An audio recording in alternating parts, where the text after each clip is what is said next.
I want to share some revision strategies and some things to be thoughtful when you're writing. I've been sharing my stories with you, and depending on what stories I've shared, because I kind of change every year, you might have heard this story before, but if not, just know that it is about my personal story that I tried to take my own life in high school. And I think back about that time a lot as a high school teacher, as a parent, and kind of through the times we're living in. So I just want to warn you as you kind of watch this video that it is going to be a teaching video, but it does have a topic that sometimes can just make us think really thoughtfully about our lives or others that perhaps we've lost to suicide, like I have in my life.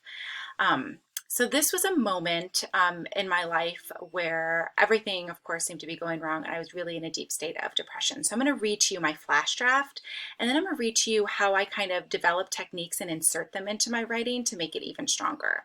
So here's my flash draft. You can see it's really ugly, right? It has all of these typos in it. I leave it that way on purpose so you can really see the difference between a flash draft and then revisions and then a polished draft, because I think sometimes we think as writers, like we read books or we read articles, we're like, oh my gosh, this is so amazing. I could never write like that. But no one writes like that in their first draft, right? It takes many, many drafts to get there. So here's my flash draft.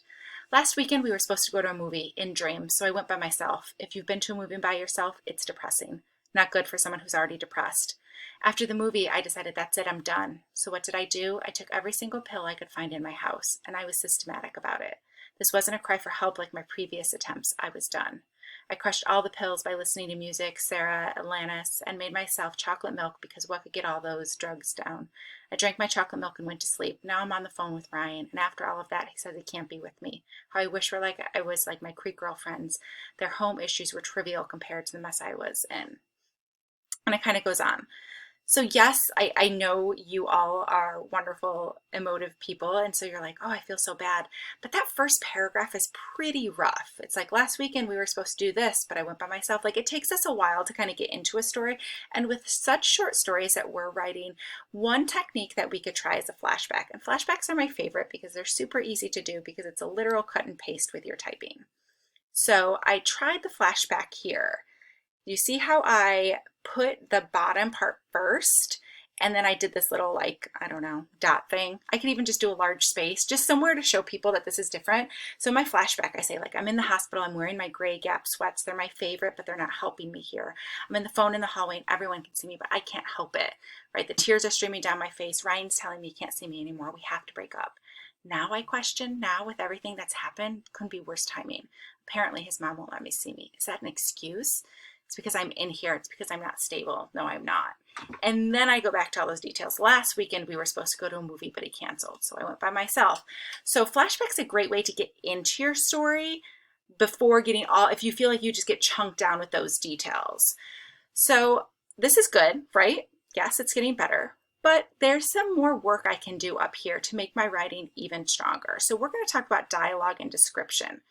So dialogue is important. Whenever you have someone said or says, use that Command F, and you can search in your document here, and you can put like said, and what it does is it's going to highlight every single time that happens.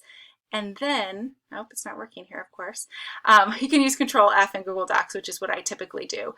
And then you can change those into some dialogue. So here I add some dialogue and description. So let me show you what I did. I said, I'm in the hospital. My gray Gap sweats hug my body. That's why they're my favorite, but they're not helping me here. Notice the strong verb change that I did there.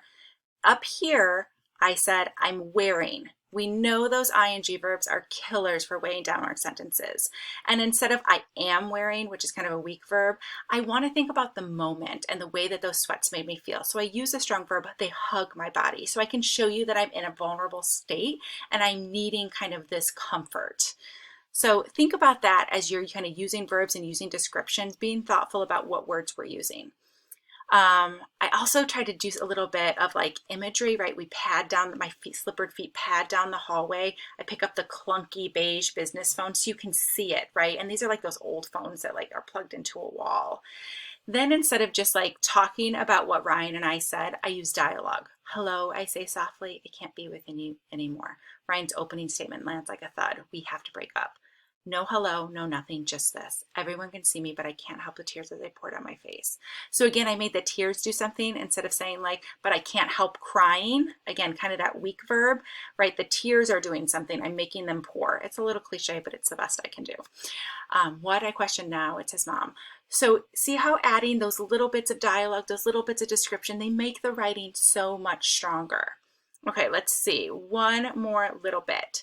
I'm trying to really focus on tone and mood and really developing that inner thinking of like what's going on in the character's head, and kind of exposing like those vulnerable moments. So here it says, same thing, I'm in the hospital, my grade grab sweats, blah, blah, blah. I pick up the clunky beige business phone. Everything in this place is beige, right? Blah, blah, blah, blah. What? Now I question? Now you're calling me inside a hospital and breaking up with me? Who does that? So I'm trying to build this mood of, right, like vulnerability and like heartbreak and frustration and like anger, but also like this depression, right? Like this clunky beige business phone. Oh, everything is beige. I could have maybe described the walls a little bit and just kind of like the depressing nature, which is so ironic that they put like these depressed people all in this depressive area. Maybe it's gotten better since I was in the hospital, but I'm not sure. So all of these things are going to add to my story, but it does take time to think about and tweak these little pieces. And where should I develop this? Where should I not? Those are your decisions as a writer of those moments that we want to slow down time and really focus in on that climax. That's going to be really important for your writing. Lastly, at the end, you can use that phrase like looking back, I now realize. This is a great way to finish your essay if you're not sure how to finish your narrative, is look back on it now. Think about what you think now. And I think I wrote some up here that I'll share with you. And I even use the phrase, looking back now, I realize the significance of the moment. I may not have had an easy life, but now that I'm older, I'm thankful. I'm only 33 years old. I'm older now, but I might seem older. It's because I've had moments like this in my life. Those dark nights where it didn't seem worth living. It makes me who I am. And one of the reasons I love to teach high school students is because high school was so hard for me, right? So think about in your kind of conclusion, being thoughtful, being reflective, and notice the difference between the showing of like the moment that I am and then all of this like thoughtful pondering reflection. Again, we want that balance between concrete and abstract because that's what makes really powerful writing in the narrative overall.